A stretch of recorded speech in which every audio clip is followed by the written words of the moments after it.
Members of the jury, comma, I want to thank you for your patience, comma, and the attention you have given to this particular case, period. You as jurors are the judges of the facts, comma, but in determining what actually happened in this case, comma, that is in reaching your decision as to the facts, comma, it is your sworn duty to follow the law I am now in the process of defining for you, period. Unless otherwise stated, comma, you should consider each instruction to apply separately and individually to each defendant on trial, comma, and you must follow all of my instructions as a whole, period. You have no right to disregard or give special attention to any one instruction or to question the wisdom or correctness or any rule I may state to you, period. That is, you must not substitute or follow your own notion, comma, or opinion as to what the law is or ought to be, period.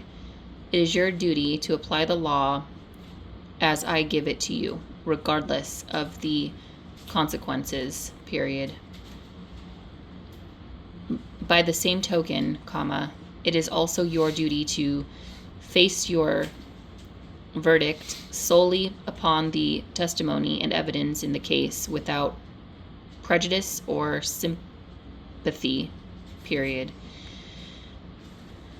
That was the promise you made, comma, and the oath you took before being accepted by the parties as jurors in this case, comma.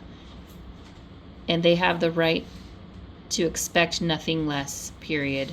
So while you should consider only the evidence in the case, comma, you are permitted to draw such reasonable impressions from the testimony and exhibits as you feel are justified in the light of common experience, period. In other words, comma, you may make deductions, comma, and reach conclusions which reason and common sense lead you to draw from the facts which have been established by the testimony and evidence in the case, period. You may also consider either direct or circumstantial evidence, period. Direct evidence is the testimony of one who asserts actual knowledge of a fact, comma, such as an eyewitness, period. Circumstantial evidence is proof of a chain of facts and circumstances I'm not sure what that is, inciting either the guilt or innocence of the defendant, period.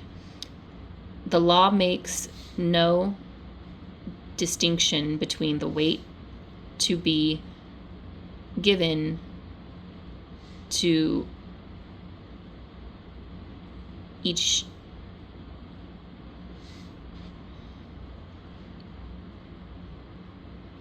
to either type of evidence, period.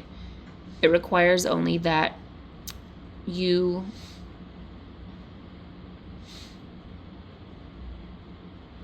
weigh all of the evidence and be convinced of the guilt of the defendant beyond a reasonable doubt before he can be convicted, period. Now I have said that you must consider all of the evidence, period.